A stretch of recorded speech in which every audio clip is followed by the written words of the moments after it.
Daniele Emanueli, benvenuti all'ottavo appuntamento di stagione di calcio di rigore.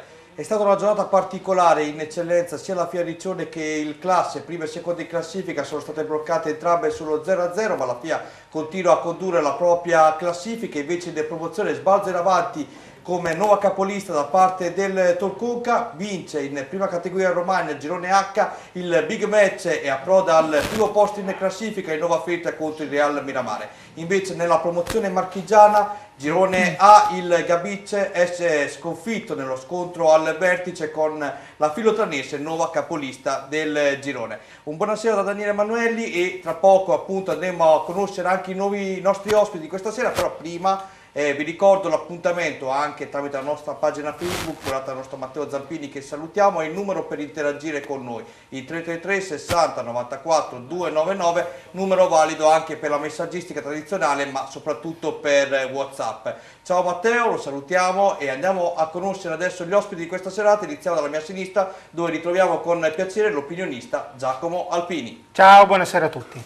Sorridente come non mai perché ieri Bellaria ha vinto, giusto? Sì, io pensavo che nei titoli all'inizio lo mettevi in risalto questa grande vittoria, anche me l'aspettavo proprio, invece ti sei proprio scordato di noi. No, assolutamente no. Andiamo adesso a presentare vicino a te c'è il DS del Gambetto, del Faenza, scusate, Nicola Cavina. Buonasera a tutti. Ciao Nicola, li ritroviamo nei nostri studi Giacomo Palazzi, portiere del Gabice Gradara Calcio. Buonasera. E infine diamo i benvenuti nei nostri studi a Giacomo Pasini, attaccante del Gambettola. Ciao, buonasera a tutti. Tu qualche settimana fa l'hai affrontato il Bellaria, che idea ti sei fatto della loro squadra? Secondo me, come dicevo anche con Giacomo finita la partita, non merita assolutamente l'ultima posizione.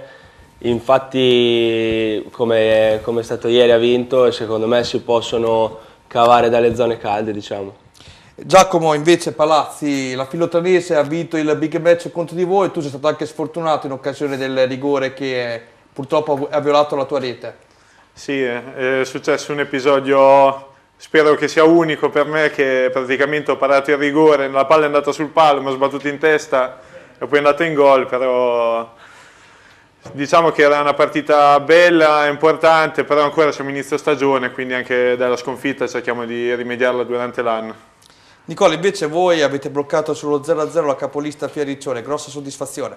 Sì, siamo contenti, loro venivano da capolista, quindi con grande entusiasmo, e direi che comunque alla fine lo 0-0 è giusto, perché comunque se andiamo ad analizzare la partita al primo tempo magari meglio loro, al secondo meglio noi, quindi uno 0-0 che ci sta, ecco. L'obiettivo del Faenza in questo campionato qual è?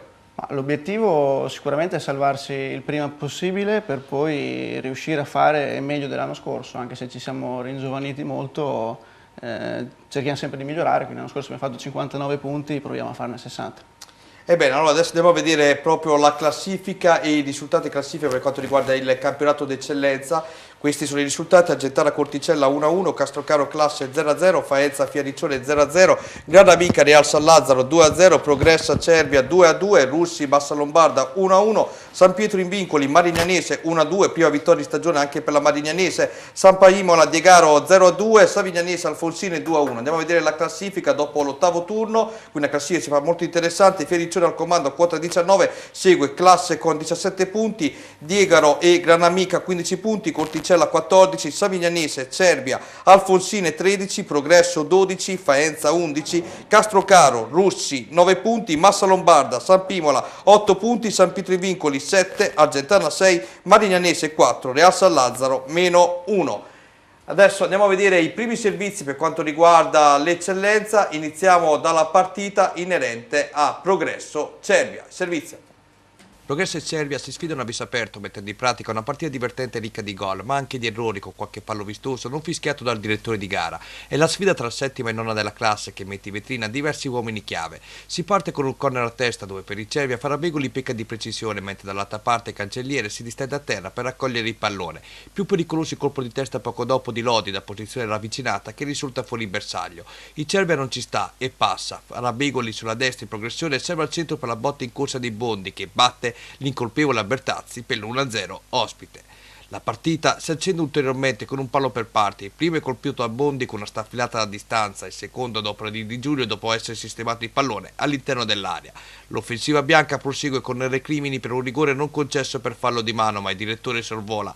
Ma la formazione di casa esprime un ottimo gioco di velocità. Barranca apre per Vegnani che a sua volta serve Tedeschi che in corsa non riesce ad incidere. Punizione di Di Giulio, colpo di testa di Barranca, deviato sulla traversa, sulla ribattuta ancora una volta Barranca sfiora la marcatura. Il Cervia nel momento migliore dei padroni di casa colpisce con un pallonetto delizioso di Farabegoli che beffa Albertazzi per il 2-0 giallo-blu. Giochi chiusi, manca a dirlo.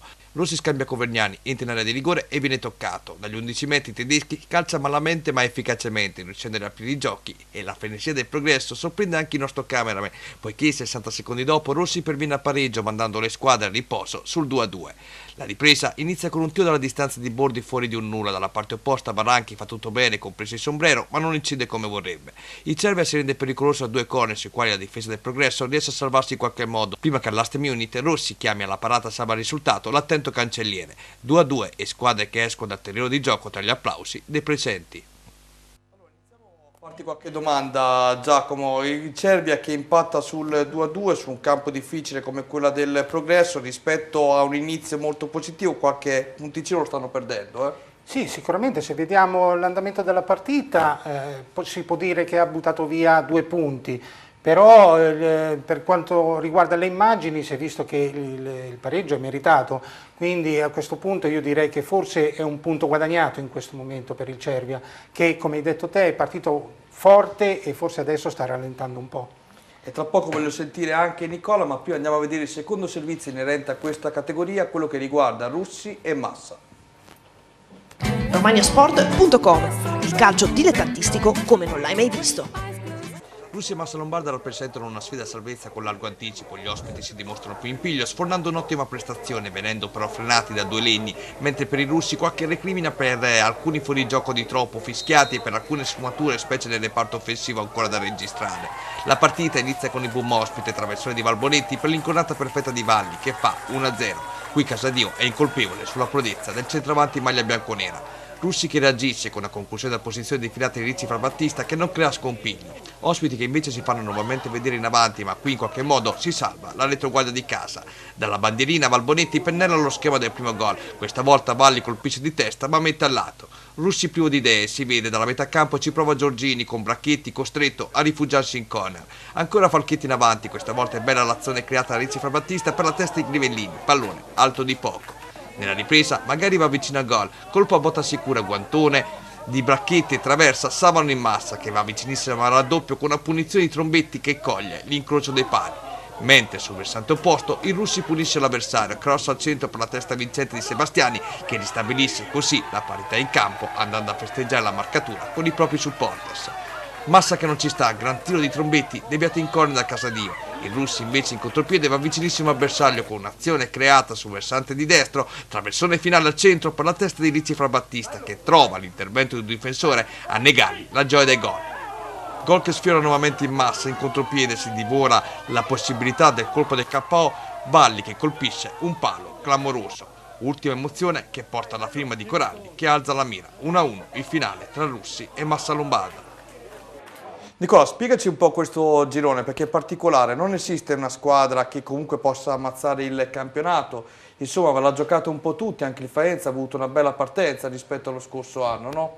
Sì, direi che non c'è una mazza campionato come poteva essere il Rimini l'anno scorso o il Ravenna negli anni precedenti, insomma è un girone molto equilibrato, ci sono secondo me 3-4 squadre che hanno un organico forse con qualcosa in più rispetto alle altre, però anche insomma, diciamo che è molto, molto equilibrato sia sotto che sopra come classifica, quindi bisognerà vedere adesso questi 2 o 3 mesi per vedere un attimo se qualcuno si sgancerà verso l'alto e se qualcuno insomma, si sgancerà verso il basso, però al momento vedo molto equilibrio. Ecco. La Fioriccione che impressione ti ha fatto?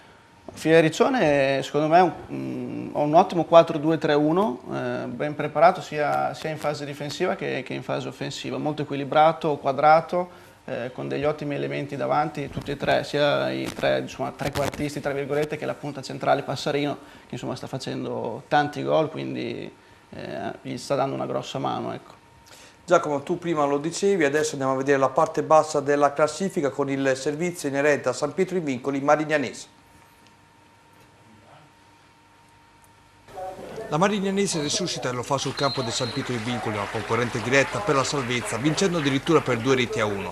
È la prima affermazione in stagione per l'ex tecnico del Torconca Simone Lilli, che diciamolo pure, se lo merita tutto. In avvio di gara, la Marignanese si mostra subito arrebante con il tiro di Mazzoli controllato a Cortignoli con l'occhio che termini sul fondo. Alto tiro di Mazzoli, questa volta senza pretese. La Marignanese insiste con la conclusione di Ottaviani che non riesce nell'intento di battere l'attento portiere di casa. La partita è alla fase di stallo fino al minuto 28 quando Giorduni serve Migliaccio ma il suo diagonale è fuori misura. È l'azione più importante del primo tempo, avaro di emozioni. Nella ripresa la Marignanese completa di poter usare, Palazzi spreca sul cross e Cotignoli guadagna l'applauso del pubblico amico, ma tuttavia l'estremo di casa deve arrendersi all'ottavo sull'asse Santoni Fabri che porta al gol quest'ultimo con un tiro dalla distanza che inganna il bravo portiere. Il San Pietro ha una reazione di orgoglio, il tiro di Bonavitacola viene respinto di piede da Cannesecchi. Altra azione della Marignanese, Ottaviani mette al centro per Palazzi che sul più bello si lascia anticipare, mentre poco dopo c'era solo personale di Salvatori, chiuso nel momento decisivo dall'uscita di Cotignoli. La Marignanese ci crede e arriva al raddoppio, da corner di Santoni tiro a volo di Gnaldi per il 2-0 ospite. Sul versante opposto, 3 minuti dopo, il San Pietro dimezza le distanze, punizione di Fiaschini che batte il portiere ospite e giochi dunque riaperti. Ma la Marignanese tiene bene il campo, il corso di Ottaviani per Neri è un regalo per Cotignoli. Cotignoli poco dopo viene chiamato a salvare la propria porta su un tiro di Ottaviani che rischia il tris, mentre prima di rompere le righe, finalmente è la volta del San Pietro in Vincoli, Magnaldi salva di testa, deviando il pallone del possibile pareggio in calcio d'angolo. Per gli uomini di casa un passo indietro sul piano del gioco, per la Marignanese una vittoria che vale un sorriso per il proseguo di questo torneo. Ebbene, abbiamo parlato un po' delle rivinesi, Giacomo, Marignanese, prima vittoria, secondo te si è sbloccata la squadra di Lilli? Sembrerebbe di sì, anche perché settimana scorsa aveva perso sì, in casa con Russi, però aveva dato segnali di vita, quindi aveva giocato tutti i 90 minuti esprimendo un buon calcio. Adesso è arrivato anche al risultato, quindi è possibile che cominci la risalita stile l'anno scorso. Senti, questa invece è una vittoria che fa piacere alla Savignanese, ma lontana dal vertice la Fonsini che ricordiamo lo scorso anno era in Serie D. Sì, l'ho già sottolineato settimana scorsa, rientra Peluso, l'unico attaccante al momento disponibile per la Savignanese e sono 2 vittorie, sarà una coincidenza, ma anche quando è venuto Totò De Falco, mister De Falco l'aveva sottolineato questa cosa e in effetti la squadra di Savignano è una buona squadra, gli mancava qualcosa davanti e adesso con Peluso sta raccogliendo quello che sta esprimendo sul campo. Adesso chiedo al nostro Stefano Papini di mandarci un po' di immagini di repertorio del Faenza perché volevo andare sul nostro Nicola. Nicola, una delle sorprese di questo avvio di campionato sicuramente per come l'avevamo vista noi è stato il Faenza, ma poi sottolineiamo questa sera al terzo posto in classifica il Diegoro. Può essere davvero il campionato anche perché no delle matricole? Ma allora, io credo che ci siano 3-4 squadre, come dicevo prima, che abbiano un organico un po' più importante rispetto agli altri, quindi secondo me alla lunga questo si vedrà, ecco. Al momento tra le prime 3 il Classe secondo me può essere tra le favorite, anche perché Evangelisti comunque anche l'anno scorso fece molto bene, la squadra bene o male è la stessa con un Ambrogetti in più che comunque viene da una categoria superiore, quindi in eccellenza può fare sicuramente bene. Il Corticella, noi ci abbiamo giocato contro, anche lì mister Farnetti secondo me è molto preparato e ha un organico il Corticella importante per la categoria. Savignanese secondo me anche ha qualcosa in più e il Progresso, noi abbiamo giocato la prima di campionato da loro che abbiamo vinto 3-1, però sicuramente anche quella lì è un'ottima squadra, ecco, si è rinforzata molto perché comunque Tedeschi è un ottimo giocatore, era capitano del Massa Lombarda, quindi dietro diciamo che è una garanzia. Barranca anche l'anno scorso fece molto bene, quindi secondo me queste 3-4 squadre qui sono quelle che hanno qualcosa in più secondo me al momento sulla carta. Andiamo a vedere il prossimo turno, perché poi tra l'altro Nicola affronterete una squadra che adesso ha dimostrato di essere in salute, sicuramente sarà galvanizzata, doveva risalire la china e ha ottenuto proprio ieri la prima vittoria in stagione. Stiamo parlando ovviamente della Marignanese. C'è proprio questo scontro tra Marignanese e Faenza, una sfida delicata anche per voi, no? Assolutamente sì, andiamo a Marignano, per noi è importante continuare a fare dei punti, come dicevo prima. Più punti facciamo nel girone d'andata, più riusciamo a vivere il girone di ritorno con un po' più di tranquillità e di serenità, e in un gruppo giovane come il nostro sicuramente vuol dire tanto, ecco. Classe Granamica e Fioriccione Sampa Imola sono le prossime due avversarie delle prime due in classifica. Ebbene, dall'eccellenza adesso ci spostiamo in promozione Romagna, così andiamo a sentire anche l'ospite di questa sera. Intanto arrivano da Como i saluti per quanto riguarda Palazzi, tra poco ti saluta Luca da Como e tra poco ti leggerò nel dettaglio il suo messaggio, perché c'è una filastrocca abbastanza lunga. Saluta solo lui o anche me? No, tu stai zitto, perché ieri hai vinto con il Gatteo, incredibile, mi sto commuovendo questa sera. Infatti il primo risultato, aiutami tu Stefano, non so come leggerlo. Avete capito dove bisogna segnare? Qual è la porta giusta? Siamo in completa risalita, adesso non le Basta, perdiamo più. l'hai detta troppo, l'hai sparata grossa. Allora, Bellari Giamarina Gatteo 2-1, Calcio Cotignola Stella San Giovanni 3-0, Del Duca Ribelle Gambettola 2-0, Giovane Cattolica Football Cava 2-0, Ronco Edwards Pietracuta, spettacolare questa partita 3-3, centesimo gol di Bomber Fratti, Savanna Reda 0-1, Savio Calcio e Giamarina 1-1, Torconca San Pierana 3-0, Tropical Coriano Reno 1-1. Andiamo a vedere la classifica dopo l'ultimo turno. Una classifica si fa interessante soprattutto per i colori del Torconca, che guida appunto la gradatoria assieme al Del Duca Ribelle a quota 17 punti, segue il Giovane Cattolica con i Pietracuta a quota 16, Calcio Cotignola 15, Tropical Coriano 14, Reno, Gambettola, Stella San Giovanni 12, Ronco Edwards 11 punti, San Pierani, Giamarina 10, Reda 9, Savio Football Cava 7, Gatteo 6, Savanna 5, Bellari Giamarina 3 punti. Incredibile, leggo ancora 3, una vittoria, 0 pareggi, 7 sconfitte. Se l'è fatta, l'ottava per te è stata buona. Partiamo adesso, il nostro campionato è iniziato ieri, quindi siamo in completa risalita, vedrai. È questo che mi preoccupa, le tue parole. Adesso andiamo a vedere il servizio inerente a questa categoria, accontentiamo il nostro Giacomo Alpini, che come sempre ha ripreso la partita attraverso un binocolo, ovvero Bellaria Gatteo. Dopo 8 giornate di campionato, il Bellaria conosce il primo sorriso, il primo urrà, la prima vittoria in campionato. 8 lunghe domeniche, 5 mesi dall'ultimo successo ottenuto nel precedente torneo, con una squadra che nel frattempo ha conosciuto l'ennesima trasformazione. Eppure l'asse Zanini-Bugellesi ci aveva scommesso, forse nella giornata peggiore per esprimere il primo sorriso. Bellaria subito avanti con questa discesa di Esposito neutralizzata da Isa. Dall'altra parte Comuniello, dopo un contrasto, arriva alla conclusione, troppo debole per impensierire Trezza. Più pericolosa invece la posizione di Ali Yamei con Trezza, Immobile e Pallone vicino al 7. Giallorossi ancora una volta in avanti in una mischina di rigore che si risolve in maniera favorevole per il Bellaria, che sventa in qualche modo il pericolo prima di trovare il gol con il solito Esposito, diagonale di Aragao. Il giocatore sotto porta riesce ad entrare nella traiettoria e a fare suo il gol dell'1-0. L'assa Aragao Esposito si ripete poco dopo, tiro del centrocampista neutralizzato da Isa questa volta, mentre in chiusura di tempo altra mischia in area di rigore avversaria terminata con l'uscita di Isa, sul quale l'arbitro fischia una carica ricevuta.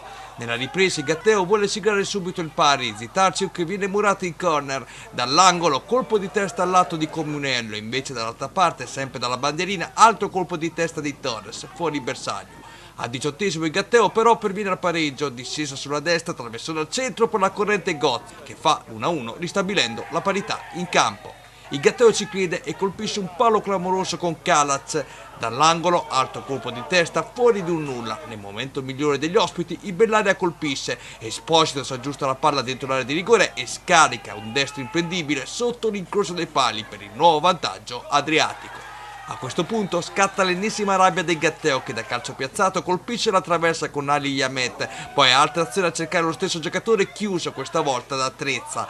Dalla bandierina altro cross ventato pericolosamente sul fondo e dall'ennesimo angolo si chiude il match con Gozzi che calcia alto. Il Bellaria ora sì che può finalmente festeggiare la prima vittoria in campionato. Giacomo Pasini, dimmi qualcosa tu, quanto è difficile questo campionato e soprattutto supportare uno come Giacomo Alpini? No, assolutamente. Comunque è un campionato abbastanza equilibrato, penso, perché anche qui non c'è nessuno ancora che ha preso il largo. È un campionato abbastanza livellato, le due squadre più forti ancora non sono venute fuori, credo, perché parlo del Ronco e del Cattolica, ancora non hanno espresso, forse il Cattolica adesso un pelo di più, ma ancora non hanno preso il largo. Diciamo che secondo me invece verso già Natale queste due squadre, sicuramente il Cattolica e il Ronco sicuramente si farà sotto. Stefano, mi mandi qualche immagine di repertorio del Gambetto là? E Giacomo, vorrei continuare il discorso con te. Mi dicevi appunto queste due squadre, qualcosa in più, sentendo anche gli addetti ai lavori che fino a questo momento sono venuti da noi, mi parlano molto bene anche del Duca Ribelle. Tu come la vedi? Ieri abbiamo perso 2-0, è stato un primo tempo dove sono stati superiori nettamente nei primi 45 minuti e ha meritato il doppio vantaggio forse, nonostante il gol è nato da due episodi singoli, un'autorete sfortunata e un altro gol abbastanza casuale, però ci ha messo sotto i primi 45 minuti, dopo siamo venuti fuori, li abbiamo assediati, diciamo, nel secondo tempo, loro sono abbassati molto e non siamo riusciti a ribaltarla. Invece Pietracuta ti ha un po' sorpreso questo avvio comunque da neopromossa? Pietracuta sicuramente sì, sinceramente non... cioè, l'ho visto giocare in Coppa Italia contro di noi che abbiamo vinto 1-0, però non... mancavano, forse erano fuori i loro 2 o 3 giocatori migliori, quindi diciamo che non è stato molto attendibile come test sul quale valutarli, sinceramente, quindi sono abbastanza sorpreso sicuramente, sì. Tra le grandi piazze di questo girone ti aspetti qualcosa in più anche dal Tropical Coreano? Il Coreano è un'altra squadra fatta per stare davanti, che anche quella sarà una squadra che si giocherà le prime 3-4 posizioni, credo. In Gambetto invece io vi ho visto giocare con il Cattolica e per l'appunto anche contro il Bellaria, create molto, segnate molto. Tu stesso con Angeli vedo che comunque andate a braccetto, siete davvero dei giocatori importanti per questa categoria, però allora ti chiedo, il Gambetto dove può arrivare quest'anno? Il Gambetto la deve provare a migliorare l'anno scorso, il posizionamento dell'anno scorso, che siamo arrivati a un punto dai playoff, quindi proveremo senza tanti assilli perché comunque la società sicuramente non ci mette pressioni e proveremo a migliorare questo posizionamento e credo che potremo farcela, secondo me, perché se è una squadra quadrata comunque per me possiamo farcela.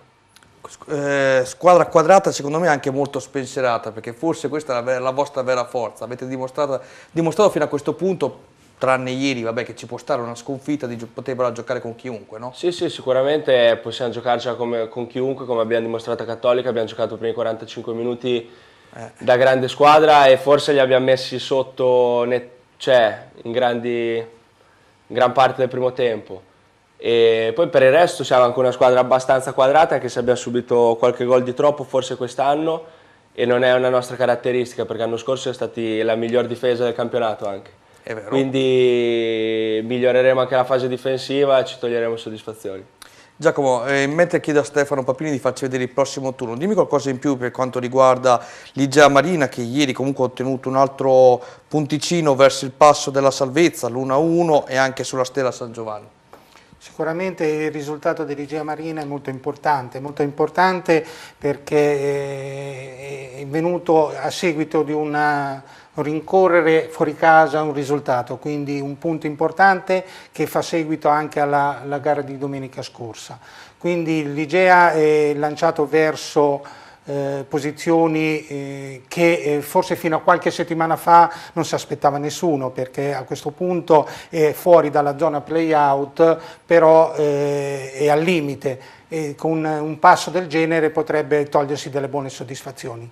La Stella aveva iniziato molto bene, adesso è un po' in calo, però sicuramente è ancora una posizione molto, molto buona. Va bene invece il Torcun che continua a stupire, invece cade la Sampierana addirittura travolto per 3-0. La Sampierana è quella che mi stupisce in negativo maggiormente e il Torconca probabilmente è quello che mi stupisce di più positivamente, però io volevo sottolineare una cosa del girone, mi menzione prima del Pietracuta, bisogna dire che la squadra che è ancora imbattuta, l'unica del girone che è ancora Zero imbattuta, sconfitte, sì. e ieri è andata a recuperare in un campo difficile un doppio svantaggio, segnando alla fine con il 100° gol di Fratti. Fratti, grandissimo giocatore per questa categoria, grandissimo atleta. Ebbene, Stefano ci ha mostrato il prossimo turno. Giacomo, sarete impegnati contro il Reno, alta sfida delicata, però voi volete continuare a far bene, no? Certo, sì, non conosco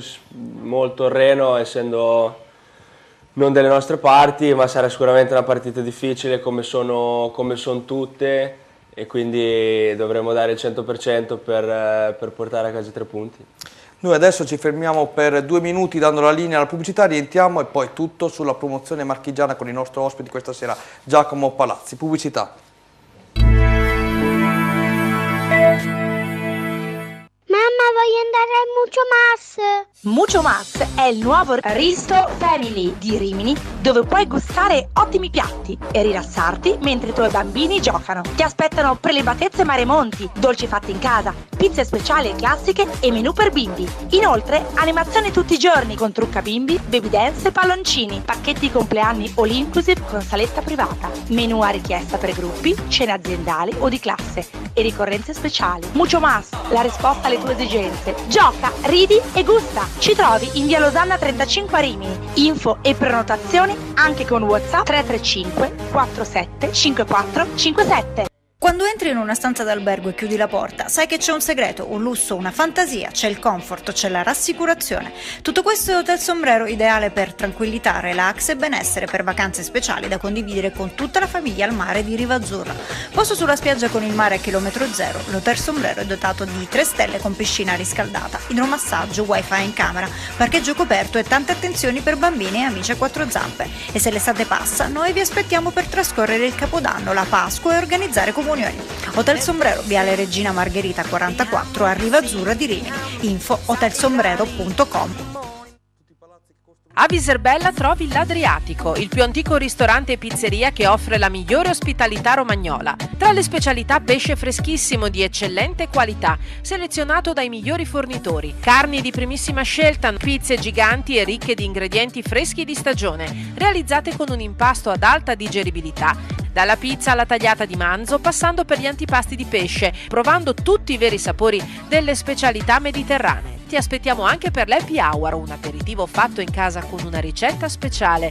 Ristorante, pizzeria, bar Adriatico a Viserbella, in via Portopalos 64, info 0541 72 15 55. Sono Fabio Giancarlo, titolare della DTGF e Foritalia. Vi vorrei presentare i prodotti che costruiamo in questa azienda. La nostra azienda, costruiamo forni di tutte le misure, impastatrici di tutte le misure, sfogliatrici per pasta di tutte le misure, varie sfogliatrici per la pasticceria, stand di pizza o stand di piada secondo il vostro uso, e griglie a pietra lavica e anche cuocipiade elettrici di varie misure. Vi aspetto in azienda. Credi davvero che bastino poche parole per trasformarti in un romagnolo doc? Al ristorante Brusaroul da sempre esaltiamo la nostra bella Romagna nel modo più genuino. Prova i nostri piatti a base di pasta fatta in casa e le nostre pizze cotte nel forno a legna. Team Botta è il nostro motto, da sempre offriamo qualità. Ristorante Brusaroul, via Sant'Arcangiolese a Poggio Berni, con ampio parcheggio esterno e isola per bambini. Info 0541 68 81 80 o brusaroul.com.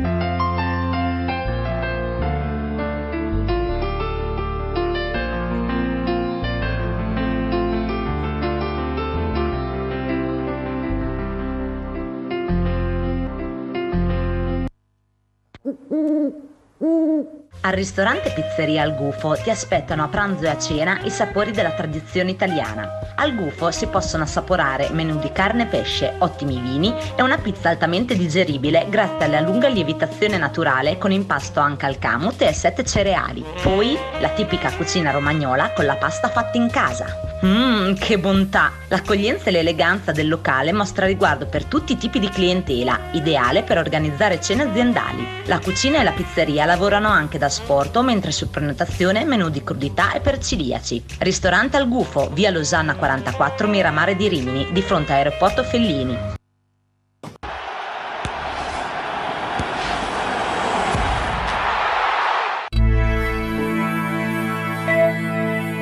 Dopo la pausa pubblicitaria rientriamo in studio perché adesso, come detto poc'anzi, passiamo a parlare della promozione marchigiana e andiamo a vedere tutti i risultati e la classifica. Grazie anche al contributo del nostro Stefano Papini. Cantiano Calcio Moia Vallesina 3-1, Gabice Gradara Filotranese 0-1, Nuova Real Metauro Laurentina 0-1, Olimpia Marzocca Camerino 2-1, Passatempese Porto Recanati 0-1, Sassoferrato Mondolfo 2-2, Valfoglio Simana 3-3, Villa Musone Senigallia 3-0. Andiamo a vedere la classifica ricordando che Olimpia Marzocca e Mondolfo hanno recuperato la scorsa settimana la propria partita terminata sullo 0-0. Filotranese al comando a quota 13 punti, segue l'Olimpia Marzocca a 11, poi un gruppo formato da Mondolfo, Villa Musone, Gabice Gradara e Laurentina a quota 9, Porto Recanati 8, Cantiano Calcio e Senigallia 7, tra l'altro Senigallia che ha acquistato in settimana Alessio Cuomo come difensore, Camerino Osimana 6 punti, Sassoferrato 5, Nuova Real Metauro,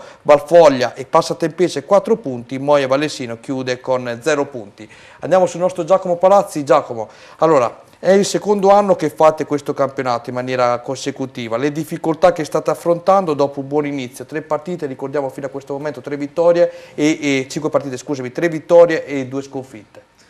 Noi, secondo me, le difficoltà maggiori le stiamo trovando negli infortuni e nelle assenze che abbiamo in questo periodo. Infatti all'inizio, quando eravamo al completo, siamo riusciti a partire bene. Adesso negli ultimi 10 giorni abbiamo avuto alcuni infortuni, tra cui 2 under che influiscono molto in queste categorie, perché quando inizi a averne 2, 3, 4 under che iniziano a fare un po' di esperienza è importante averli a disposizione, invece noi ne abbiamo 2 che al momento sono fuori e ne abbiamo diversi anche degli over non a disposizione. Infatti anche ieri abbiamo fatto in difesa praticamente di difensore. Ce n'era solo uno, avevamo un esterno alto, barra attaccante faceva il terzino, un altro esterno faceva l'altro terzino e l'altro difensore centrale era un centrocampista. Dopo sono cose che sui 90 minuti le senti, possono fare un'ottima partita come hanno fatto, ma dopo può capitare lo sbaglio così. Comunque nel complesso dai, per il momento siamo soddisfatti, l'importante è cambiare subito la direzione perché dai 2 sconfitte basta. Meglio metterci una pietra sopra. E dopo la Lissotti chi la tiene più, si è continuato a perdere. Allora rimani nei microonde e non raffreddarti perché adesso andiamo a vedere il servizio dedicato appunto al big match di giornata Gabice Gradara Filotranese. Servizio. 30.000 persone leggono altarimini.it. L'informazione in tempo reale su Rimini e provincia. Scarica l'app gratuita. L'orario? Bello spettacolo quello offerto dalle tifoserie al Magi, centellinata invece l'emozione dal campo. Il Gabice Gradara viene sconfitto dagli 11 metri dalla coriacea matricola filotranese. Rosso-blu new style, assenti Facondini, Costa e Simoncelli. Barattini deve ridisegnare la difesa con Grandicelli costretto a cedere il passo a Zanaboni dopo appena 25 minuti. Ecco Grassi e Arduini, il puntiero Marchetti in versione difensori. Ottimi segnali per il debutto di Christopher Santucci, ospiti privi di Duranti, Moretti e Pomeri. Cross in avanti al quinto minuto con Grassi anticipato sul tiro da Palazzi. 18esimo prova dalla distanza Carnevali di poco alto. Al 22esimo spazio alla punizione di Copari, attivo l'1 locale. Minuto 27 il Gabice Gradara si mette in mostra dal calcio piazzato Arduini per la testa di Rossi, out. Sullo 0-0 si passa alla ripresa ed è subito tempo di Moviola. Al 15esimo Marchetti fronteggia Michele Meschini in area, il tocco pare non esserci ma il direttore di gara indica il dischetto. Dagli 11 metri Copari, Palazzi sfortunato intuisce ma deve fare i conti con il legno. Rete che vale 3 punti e microfono il tecnico ospite Marco Giulio Dori. Sì, partita difficile perché, ripeto, abbiamo giocato contro un'ottima squadra, una squadra molto fisica, una squadra molto organizzata, sempre messa bene in campo. Abbiamo, secondo il mio punto di vista, giocato un ottimo primo tempo, secondo tempo la squadra si è compattata. Ancora ospiti pericolosi al 22esimo con Carnevali, Palazzi lo frena. Ottima chance per il Gabice Gradara che si scuote al 28esimo, Santucci per Zanaboni in tuffo, Sollitto. Al 36esimo però i padroni di casa si divorano l'occasione per il raddoppio con Rossi che spedisce la sfera alle stelle. Nel finale poi Sollito anticipa a Rossi che lo salta, ma il portiere ospite inspiegabilmente resta a terra. Gli animi si scaldano e Pancaldi viene invitato dopo il cartellino giallo a lasciare il rettangolo di gioco.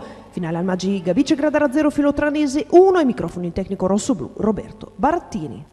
Minuti, forse abbiamo avuto la palla più importante della partita, ce l'abbiamo messa tutta con qualche defezione, vedi Marchetti terzino e purtroppo fino a che non recuperiamo tutti bisogna fare sempre adattamento sui giocatori perché l'avversario è comunque molto quadrato, è molto forte e ha fatto la sua partita.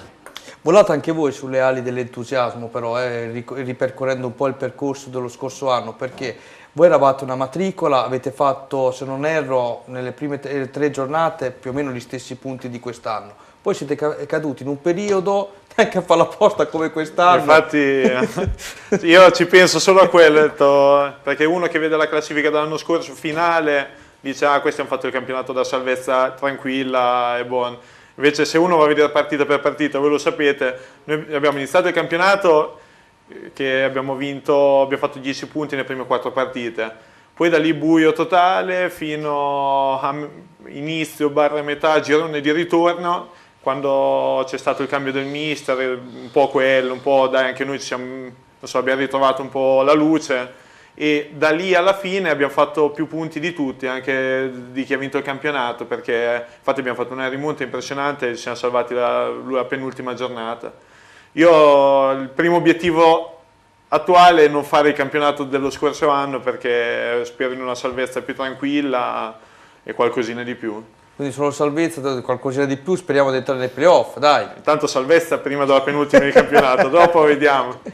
Senti, ma la Filotranese invece sta seguendo per l'appunto, come dicevo prima, le ali dell'entusiasmo, un po' il percorso vostro dello scorso anno, anche se dopo 5 giornate stanno andando leggermente meglio. E dopo la partita di ieri, vedendo anche le immagini, secondo te siete inferiori a loro? No, io sono convinto che al completo, ripeto, noi siamo competitivi con tutti, perché noi in queste prime giornate abbiamo avuto anche, dico fortuna, di vedere 2 o 3 squadre che sono di ottimo livello. Secondo me quella che ha impressionato più di tutti è il Porto Recanati, che abbiamo avuto la prima di campionato, con cui abbiamo vinto, ma potevamo vincerlo ora. Sono tutte partite molto combattute. E tra l'altro è dietro in classifica, vedo di un punto, sì, anche loro stanno avendo delle difficoltà. Però ci sono diverse squadre veramente competitive, però ci mettono in mezzo anche noi che al completo possiamo dire la nostra. Anche perché poi lo scorso anno, facendo un rapporto con appunto quello che vi è successo la scorsa stagione, avete un muratore in più quest'anno. Sì, lui, abbiamo Grassi e Santucci dalla FIA che... Santucci ha fatto la prima partita domenica, ieri. Grassi adesso le ultime 2 giornate ha dovuto giocare in difesa appunto per mancanze di giocatori, però quando saranno al meglio sono un valore aggiunto. Loro dopo davanti abbiamo muratori, abbiamo degli under ottimi perché Marchetti, Travenzoli, Grandicelli, c'avevo anche il secondo portiere che Lorenzo Alessandrini che è un 99, è un ottimo portiere. Anche Marchetti, più di 2 giornate, subito 2 gol. No, ma sta facendo bene, anche non ha più segnato, ma stava comunque facendo bene. No, vabbè, quindi... adesso non è che da un 99 ci possiamo aspettare tutte le domeniche. No, però tipo ieri ha fatto una partita di sacrificio a giocare terzino che fa fatica ai grandi. E tu hai rovinato tutto buttando il pallone dentro la rete con la tua gol da solo. Senti qui, guarda, ti arrivano i complimenti. Ciao a tutti, Luca da Como, in primis un grande saluto a Jack, Tewol, Palazzi e tutto lo studio. Troppa sfortuna ieri su rigore, ma si sa come dura il mestiere del portiere. È solo un incidente di percorso, quindi rialzarsi presto e continuare a lottare, come diciamo dalle nostre parti, mai mollare, forza Gabice Gradara. Salutaci Luca da Como. Saluto Luca, che ho avuto il piacere di conoscere in questi anni e viene sempre in vacanza cattolica. Ha creato questa passione per il Gabice Gradara e lo ringraziamo perché ci segue sempre. Ecco Luca, noi ti facciamo un appello: quando vieni a Cattolica porta un prosciutto, un buon vino dalle tue parti al nostro Giacomo Alpini. Ti ha salutato anche a te, ha detto saluta tutti in studio, quindi non ti offendere, dai. No, non mi offendo, ma tanto dopo so che mi manda un messaggio in privato. Sì, andiamo a vedere il prossimo turno con il nostro Giacomo Palazzi. Camerino, Gabicce e Gradara, ci aiuta adesso la regia. Prossima sfida, anche questa delicata: Senigallia, Passatempese, Filotranese, Cantiano Calcio, Laurentino, Olimpia Marzocca, Moia Valesina, Valfoglia, Mondolfo, Nuova Real Metauro, Simana, Villamusone, Porto Recanati, Sassoferrato. E Camerino che idea ti sei fatto, Giacomo? Camerino mi sono fatto un'idea che, a sentire anche prima del campionato, comunque è una partita difficile, è una squadra organizzata, è comunque una trasferta già di per sé importante perché sono 2 ore di macchina solo arrivare a Camerino, quindi non è dietro l'angolo, vuol dire che comunque bisogna stare lì e niente, colgo l'occasione perché si scherza sempre sui nomi delle squadre di questo campionato. E sono tutti campi importanti, nel senso, quando vai a giocare a Filotrano, Passatempo, che di per sé Villamusone, che di per sé fa ridere, invece arrivi lì e dopo... Ma è anche il Camerino, andare a giocare in Camerino. Se vai lì con la testa sbagliata, dopo ti svegliano l'ora, perché torni a casa con i gol... Hai ragione. In sacco. Impara, anche te devi sempre No, con la anche testa perché sbagliata. oltre a essere campi importanti c'è delle tifoserie molto importanti, molto calde, si vede sempre, esempio anche quella del Gabicce, mi piace sottolinearla un'altra volta, che veramente... Il 12° uomo. Sì, è il 12° uomo, è vero. E grazie al servizio di Veronica questa sera abbiamo scoperto come si accendono i fumogeni a Gabicce. Dai, va bene, andiamo a vedere adesso la prima categoria, girone H Romagna, qui scontro a vertice con il Novafete che è riuscito vittorioso contro il Real Miramare, ma leggiamo nell'ordine i risultati: Alta Valconca Miramare 3-1, Atletic Poggio Verrucchio 3-2, alta sorpresa di questo campionato, complimenti agli amici del Poggio Berni, ex Poggio Berni. Bagno di Romagna Granata 2-2, Bacchia Cesenatico Santermete 2-1, Colonnella Junior San Clemente 1-1, Riccione Morciano Calcio, altro risultato di sorpresa di giornata, 1-2, Vis Misano Valle Savio 0-1, Vis Novafete Real Miramare 1-0. Andiamo a vedere la classifica dopo l'ultimo turno. Al comando, come detto, Vis Novafete a quota 13 punti insieme a Real Miramare, segue Atletic Poggio 12, Riccione Alta Valconca 11 punti, Valle Savio 10, Santermete 9, Morciano Calcio 8, Bacchia Granata 7 punti, Miramare 6, Verrucchio, Colonnella, Vis Misano 5 punti, Junior San Clemente 4, Bagno di Romagna 3 punti. Allora, abbiamo detto, l'abbiamo annunciato, il big match di giornata, le emozioni, le immagini di Novafete Real Miramare.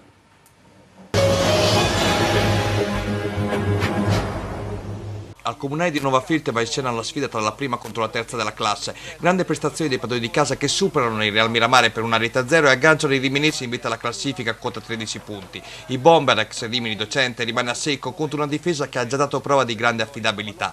Le occasioni del primo tempo indicano il predominio del Novafete. Fin da subito arriva il tiro di Gori bloccato i 2 tempi dal portiere Ermeti, che passerà un pomeriggio tutt'altro che inoperoso. Colpo di testa dall'altra parte di Stella, senza fortuna. Al 14°, servito direttamente da rimessa laterale, Stefanelli sfiora la traversa calciando al volo. Al 20°, ancora i gialloblu pericolosi con un colpo di testa in radici, fuori di un nulla. Partita molto maschia, saranno diversi i cartellini gialli estratti in questo match. E ancora Stefanelli a salire al proscenio. Al 26°, calcia alto, un minuto dopo, su errori della difesa, ci riprova, trovando però l'intervento di Ermeti in 2 tempi. Al 35°, quarto tentativo dell'attaccante sammarinese che dai 30 metri calcia fuori. Il Real Miramare si rende pericoloso al 38°, Stella in aria si libera del marcatore, ma Rinaldi stoppa miracolosamente il tiro, tappin di Siuni che trova però la parata di Semprini. Il primo tempo si chiude con un tiro di Gori parato in 2 tempi da Ermeti. Nella ripresa primo sussulto al minuto 60 quando Mamutai salva sulla linea respingendo il colpo di testa a botta sicura di Peluso. Il Novafete risponde passando in vantaggio al minuto 68, ancora una volta i gialloblu sono abili a sfruttare un calcio piazzato. Nella fattispecie un calcio d'angolo battuto da Fraboni che Gabriele Raffelli trasforma in gol con un guizzo da predatore dell'area di rigore, facendo esplodere l'intero stadio comunale. Reazione del Miramare con una punizione di Suini sul quale Semprini si mette i pugni. A questo punto i ragazzi di Fabri possono difendere con le unghie e con i denti il vantaggio, non rinunciando mai al contropiede. All'81°, discesa di Gori che crossa la parte opposta per Cupi che al volo calcia di poco fuori. Per l'ex Rimini Docente un pomeriggio da dimenticare, il suo unico tentativo arriva all'85°, ma la conclusione non inquadra la porta difesa dal vigile Semprini. Nel recupero il Novafete rimane in 10 uomini per l'espulsione di Farabegoli, allontanato per doppia ammonizione per aver calciato lontano il pallone. Viene allontanato anche Peluso dalla panchina per continue proteste. Alla fine non succede più nulla, il Nova Filtria può portare a casa l'intera posta in paio eseguendo la ola davanti al proprio pubblico. Allora Giacomo, io non lo posso fare, fallo tu, vice Nova Filtria, raccomando, miglior difesa del campionato con 3 gol subiti, grandi giocatori, Cupi, dicevi ti ha meravigliato prima il tiro a volo qui quando guardavi il servizio, ma anche Stefanelli sono giocatori di altre categorie. Sì, sicuramente una grande vittoria e il primato in classifica e dobbiamo ancora vedere il miglior Stefanelli perché per il momento non si è ancora sbloccato in maniera definitiva, quindi una grande domenica per il Nova Filtria che con questa vittoria si è portato al testo della classifica e quindi tanta roba. Ecco, adesso facciamo un attimo un riassunto. Le delusioni di questo avvio di campionato sicuramente le troviamo al penultimo, al terzultimo, al quintultimo posto con gli stessi punti, ma vale la differenza reti, ovvero Verrucchio e Vis Misano, sicuramente 2 corazzate che in questo momento stanno deludendo.